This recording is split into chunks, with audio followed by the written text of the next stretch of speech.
Olá, tudo bem? O Clique PB começa agora mais uma entrevista e hoje nós recebemos o Dr. Ronaldo Rangel, que é médico pneumologista aqui em João Pessoa, com atuação bastante reconhecida na cidade, e vamos falar principalmente hoje sobre uma pauta bem interessante que é a resistência a antibióticos. A gente sabe que os antibióticos são medicamentos muito comuns e bastante utilizados, não é, doutor Ronaldo? O senhor poderia explicar para a gente para que servem os antibióticos e quando é que o seu uso é recomendado? Ó, eu vou tentar fazer uma reflexão histórica para vocês lembrarem. Até 100 anos atrás, se morria de infecção. Lembra? Apendicite matava, todas as infecções, erisipela matava. As pessoas morriam muito novas porque as bactérias nos matavam. A partir do advento da penicilina, a história da medicina mudou. Por quê? A gente começou a ter um agente que matava as bactérias. Tem umas anedotas que a penicilina foi descoberta por acaso. O Alexander Fleming tirou férias, deixou uma cultura lá e proliferou um fungo e esse fungo matou as bactérias. A partir daí se desenvolveu e aí foi que a gente começou a ter a penicilina, que foi o início de tudo, e depois tivemos drogas sintéticas que fazem o efeito dos antibióticos. Com isso, morrer de uma infecção bacteriana, durante um tempo ficou muito raro. Só que, o que acontece? O antibiótico, ele age contra a bactéria. A bactéria, ela provoca no organismo uma reação de aumentar as defesas, os soldados vão para o sangue procurando onde está o foco, e aí o antibiótico, eles sinalizam ou com febre, com taquicardia, mostrando que a pessoa está doente, você toma o antibiótico e ele procura esse lugar e mata a maioria das bactérias. O médico tem que acertar qual é o antibiótico que é sensível, porque com o passar do tempo, os antibióticos foram perdendo a eficácia. As bactérias começaram a criar armas de resistência contra os antibióticos. Então o médico tem que escolher, se for uma infecção urinária, o antibiótico às vezes não é o mesmo de uma infecção abdominal, que não é o mesmo de uma infecção respiratória. Então você tem que ter noção do antibiótico certo para a pessoa certa nas condições adequadas. A minha preocupação é que o leigo não entende que doença infecciosa não é só bacteriana, a grande maioria é viral. Né? Quando você vai para o médico diz, o que você tem? Uma virose. A pessoa fica triste, esse doutor não sabe o que eu tenho, diz que é uma virose. Mas na maioria das vezes é uma virose. E qual é a diferença entre virose e infecção bacteriana? Basicamente é que a infecção bacteriana, o antibiótico praticamente resolve. Na infecção viral, não resolve. O antibiótico não faz nada contra o vírus. Por isso que quando a gente tem uma doença viral, toda a medicina clama, pede por vacina.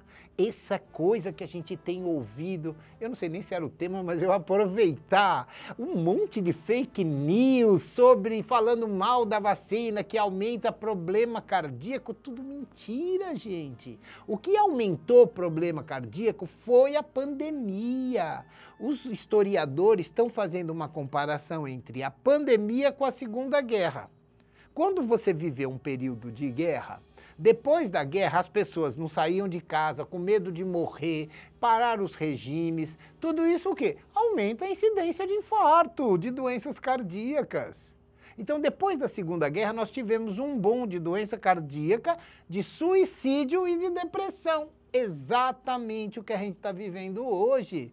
Pode olhar, você tem um boom de depressão, suicídio e doenças cardíacas. Não por conta da vacina, gente, por conta da doença viral que pegou o mundo todo. Então, assim, doença viral, até que se prove contrário, o tratamento ideal é não ter, porque se eu tiver, os antivirais, eles não são tão eficazes quanto os antibióticos. Isso é bem legal explicar. Tem virose que antes matavam as pessoas, tipo AIDS. AIDS é uma doença viral. Só que o vírus ele muda tanto e tão rápido que não dá para eu desenvolver uma vacina. Eu não tenho vacina ainda, mas eu tenho antirretrovirais que fazem com que a vida da pessoa com HIV se prolongue com boa qualidade. O sarampo é tomar vacina e não ter sarampo. Poliomielite é tomar vacina e não ter pólio. Tudo isso doença viral. Vamos voltar para os antibióticos. A doença bacteriana, ela realmente, quando é bacteriana, ela precisa de antibiótico. Porque se você não der antibiótico, a bactéria circula pelo sangue e ela começa a jogar toxinas. Essas toxinas, elas inibem a pressão arterial, os batimentos cardíacos, ela dá uma vasodilatação e aí as defesas não conseguem mais chegar. Porque os leucócitos, eles aumentam numa infecção bacteriana, porque eles vão lá, tentam matar a bactéria, certo? Só por isso que no exame de sangue é muito fácil do médico perceber. Essa infecção tem cara de bacteriana, porque os leucócitos sobem. Eu percebo no exame de sangue que custa R$10, não precisa de jejum. Então, para se tomar um antibiótico, eu tenho que ter certeza, ou quase certeza, de que é bacteriano. E eu vejo as pessoas tomarem antibiótico sem fazer um exame de sangue. Isso é de uma perversidade econômica. Pega um pobre e você dá uma receita, o antibiótico mais barato custa no mínimo R$100. Se ele fizesse particular o exame de 25, em 80% dos casos eu não daria o antibiótico. Não é cruel um negócio desse? E é muito comum, doutor, o uso incorreto dos antibióticos, já que o senhor está falando que é bastante recorrente, né? Não passar por um exame, não ser feito um exame antes que o remédio seja receitado. Quando surgiu o antibiótico e as pessoas morriam de medo porque uma infecção bacteriana matava a pessoa. Então, no começo, os médicos, na dúvida, davam antibiótico. Isso continua acontecendo. Na Covid, que era uma doença viral, mas que pegava o pulmão todo, o médico fala, será que não tem as duas coisas? E o cara estava morrendo, a gente dava antibiótico. Você está entendendo?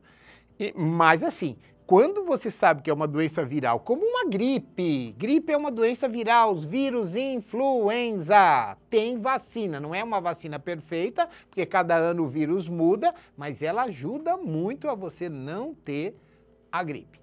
Tendo uma possibilidade de que seja viral, você não dá antibiótico. Então assim, 80% ou até mais das infecções de via aérea superior, que são a maioria dos atendimentos na urgência, que é sinusite, amidalite, faringite, otite, tudo os ites daqui de cima são virais até que se prove contrário. E esses que se prove contrário, poderia ser um monte de ponto de pus quando o médico olhasse. Isso sugere bactéria. Mas hoje em dia, todo mundo toma analgésico, anti-inflamatório por conta própria, você não tem mais aquela amidalite clássica, que só de olhar eu sabia que tinha que tomar antibiótico. Então, principalmente na sinusite, gente, eu não tenho como saber pelo exame, eu não tenho. Catarro amarelo não garante que seja bacteriana. Febre não garante que seja bacteriana, tá? Agora, se eu suspeitar de pneumonia, que é uma infecção da via aérea inferior, essa pessoa não vai numa urgência, moça, uma urgência de consultório, ela vai direto para o pronto-socorro. Porque ela vai estar tão mal que ela não consegue nem ficar esperando lá no consultório. Pneumonia é uma infecção muito séria, a pessoa fica dispneica, não consegue falar, não consegue esperar, a criança não quer jogar bola. A mãe deixa e ela não quer, o gordo para de comer, o magro quer comer. Quer dizer, é uma coisa que muda a sua rotina. Então, você vai fazer um diagnóstico clínico e com raio-x e essa sim, na dúvida, você dá antibiótico. Porque enquanto as infecções superiores são na maioria virais, as inferiores são na maioria bacteriana. Felizmente, os nossos órgãos de defesa são tão bons que a maioria das bactérias não consegue chegar no pulmão. Tá entendendo? A natureza é muito sábia. Eu sempre digo para os meus alunos quando eu dou aula, se Deus fez na natureza humana alguma coisa anatomicamente daquele jeito, tem que ter uma explicação lógica. Eu vou aproveitar aqui, um assunto não é, mas eu vou falar uma coisa legal. Por que que a gente tem o tal dos seios da face que dão tanta sinusite? É só você lembrar de engenharia. O pilar que sustenta o corpo é a coluna. E a coitada da coluna aguenta peso, por isso que tem tanta dor nas costas. Aí aqui a natureza botou o cérebro, órgão nobre. Se bater no seu cérebro, você morre, você sabe, pelos AVC. Então a natureza botou uns ossos muito pesados aqui atrás, se apoiando na coluna. Se ele botasse o mesmo osso pesado aqui na frente, caía. Todo mundo ia ter problema na cervical. Aí o que a natureza fez? Pegou um osso leve, cheio de poros, botou duas coisas que são o tal dos seios da face. Ficou um osso relativamente forte e leve. Se o cara levar um murro, quebra a primeira parte e tal, e não chega no cérebro. Entendeu? Só que tem como desvantagem a chance das bactérias gostarem desse lugar. E é um lugar meio fechado. Bactéria gosta de comida, escurinho e 37 graus, que é as nossas condições.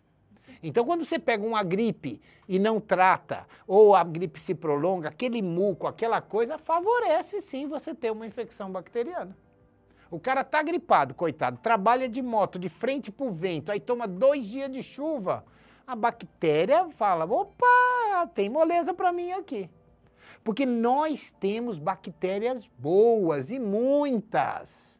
As bactérias da digestão no intestino são famosíssimas.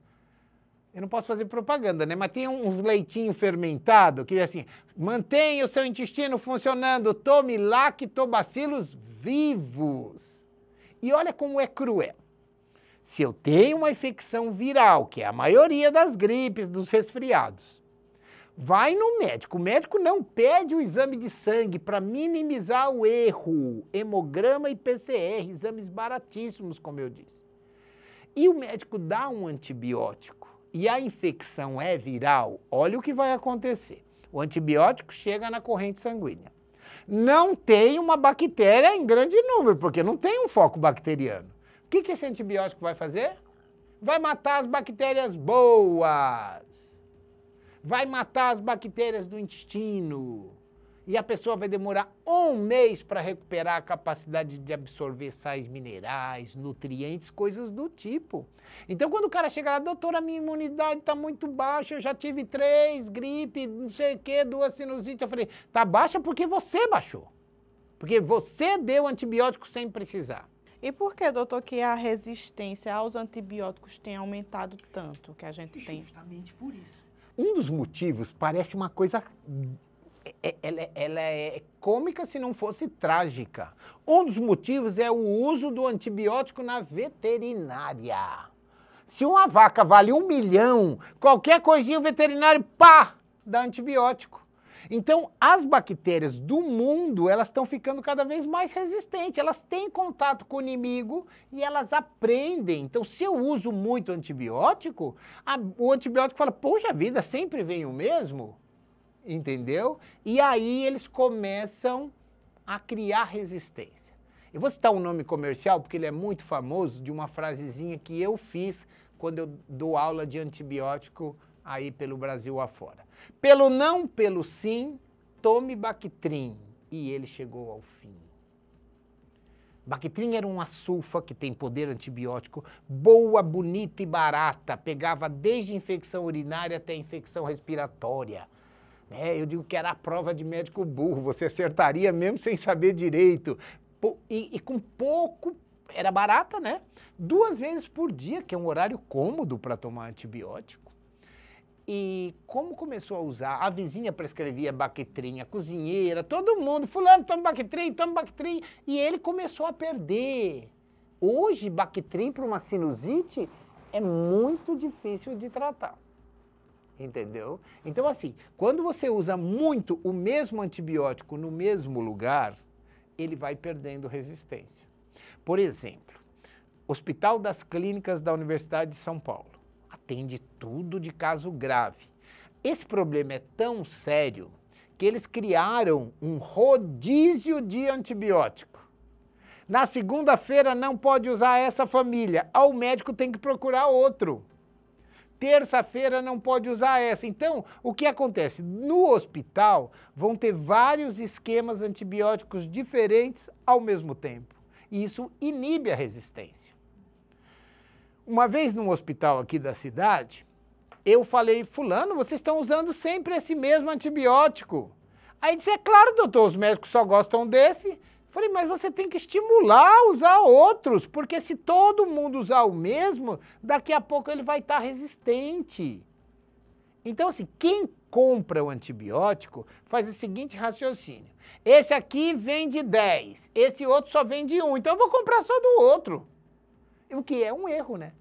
Eu teria que estimular, do mesmo tempo, numa UTI que tem infecções graves, você teria que ter vários esquemas ao mesmo tempo para que a bactéria não ficasse acostumando com aquele mesmo antibiótico.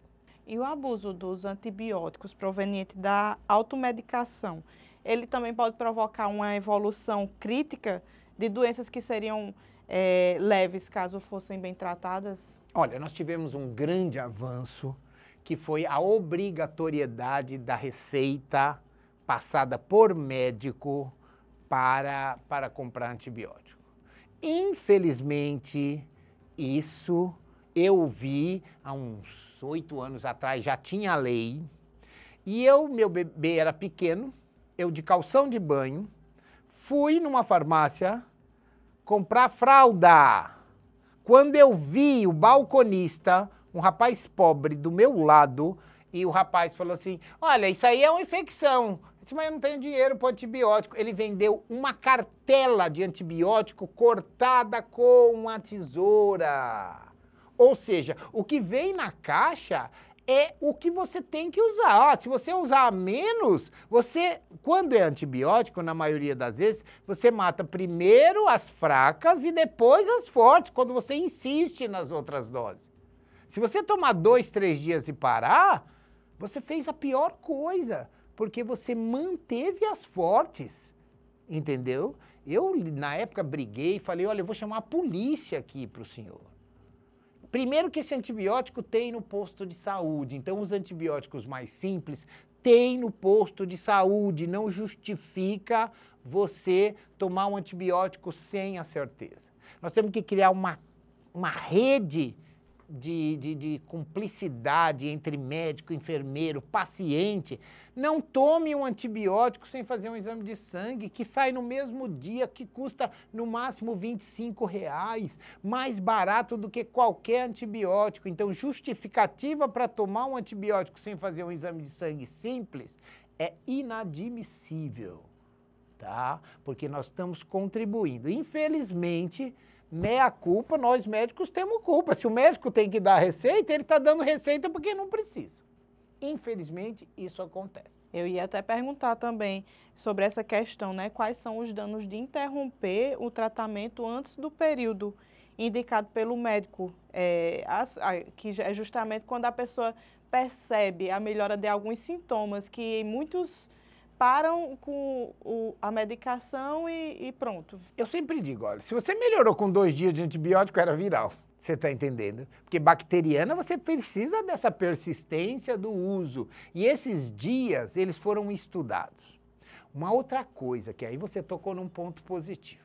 Eu já vi médico dizendo assim, não, tá dando certo, vamos prolongar, mas isso também está errado. Se você já ficou bom, aquela infecção é para 7 dias, se você der 10, os outros 3 dias é para treinar as bactérias contra você.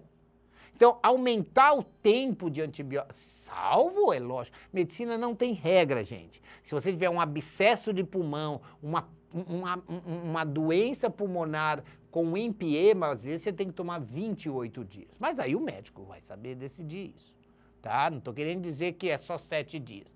Mas existe uma tendência a querer prolongar, principalmente quando a infecção foi muito séria. Você está entendendo? Se resolveu com 7, acabou, tá? Se for uma sinusite crônica, cheia de nível, aí funciona como um abscesso. O abscesso é o quê? É uma infecção que se localiza, cria uma carapaça e o antibiótico tem dificuldade de chegar lá. Por isso que às vezes você tem que prolongar o tempo. Porque uma bactéria, você aumenta, dá o antibiótico certo, só que ela não chega lá. E quais são as alternativas, doutor?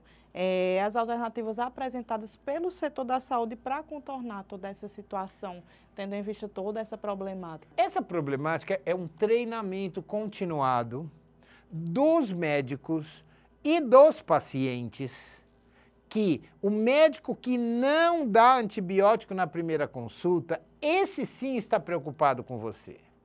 Porque senão, esses médicos que acertam, porque o cara vai, ele dá um antibiótico, um corticoide e um já protege até o estômago, ele está antecipando tudo que pode acontecer. E muitas pessoas acham que esse é um médico bom, porque ele resolveu o problema. Ele resolveu o problema, mas ele criou um novo problema, porque essa pessoa não sabe que ela iria ficar boa de qualquer jeito, porque quando é viral, com 3, 4 dias o cara melhora. Só que se eu tomei um antibiótico e eu sou leigo, eu vou achar que eu melhorei por conta do antibiótico, entendeu? E aí eu crio uma geração que gosta de antibiótico. Eu recebo quase todo dia no consultório, doutor, você é meio medroso, não dá antibiótico? E muita gente, outros remédios, viu? Eu tenho uma outra pauta que a gente vai deixar para a próxima. Nós vamos falar uso indiscriminado de corticoide, tá? Eu vou dizer aqui, há um monte de mulher que vive tomando remédio para emagrecer, chega no médico, toma um corticoide, bota 1 mês de dieta a perder. Se o médico tivesse falado, senhora, a senhora quer melhorar tão rápido a custa desse corticoide que vai lhe engordar o que a senhora perdeu em 1 mês, ela fala, não, doutor, eu espero, vamos ver. Isso é uma técnica pedagógica.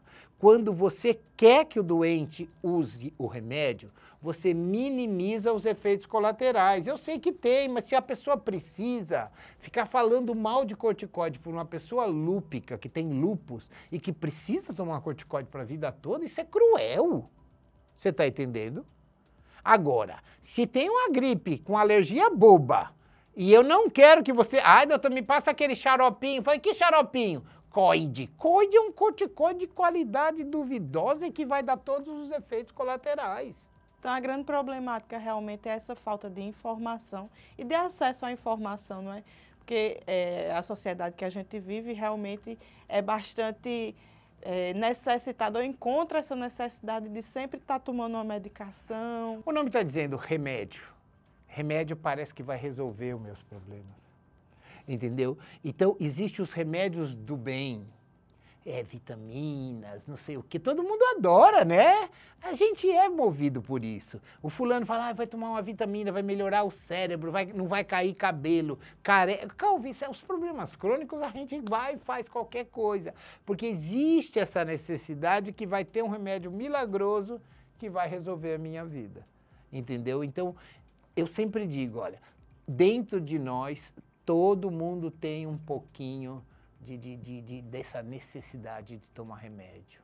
Eu sempre digo, médico bom é aquele que convence eticamente o paciente a não tomar remédio o tempo todo. Maravilha. E nós estivemos aqui hoje com o Dr. Ronaldo, e o médico pneumologista, falando principalmente sobre essas questões do uso de antibiótico, de não abusar e sempre, claro, procurar um médico experiente, um médico que vai atender você, que vai... Que olhe no olho, hein? Importante. Médico que conversa olhando no olho. Se ele não te convencer, troque. Importantíssimo, É, realmente. ninguém Sempre mais buscar conversa. uma segunda opinião também, quando não houver esse atendimento, Olha, né? essa história... Ó, você está me provocando. Essa história da segunda opinião, eu acho que ela tem que ser às claras. Nunca faça com o seu médico o que você não gostaria de fazer com você. O cara chega lá, não diz que tem uma segunda opinião e me pergunta. O listo é, doutor, eu estou em dúvida, falei com o doutor fulano e ele disse isso, o que é que o senhor acha? Porque aí você vai ver a verdadeira situação da coisa. Você vai se sentir enganado, alguém está me testando, não é uma sensação boa quando a pessoa não fala que o real motivo da consulta é ouvir uma segunda opinião. Se você fala a verdade, o médico com certeza vai dar a sua segunda opinião e tal. Se ele não der, vai para a terceira, porque aí você tem essa possibilidade, você está entendendo? Maravilha. Muito bom. Então, o Clique PB agradece, doutor Ronaldo, a sua disponibilidade e a sua presença aqui conosco.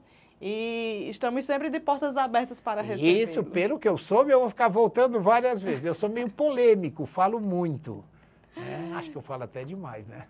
Será sempre bem-vindo, doutor. bom. É um prazer para nós. Muito obrigado. Continue acompanhando sempre o Clique PB, o portal Clique PB, através do cliquepb.com.br e através das nossas redes sociais. Aqui no YouTube traremos sempre novidades com entrevistas.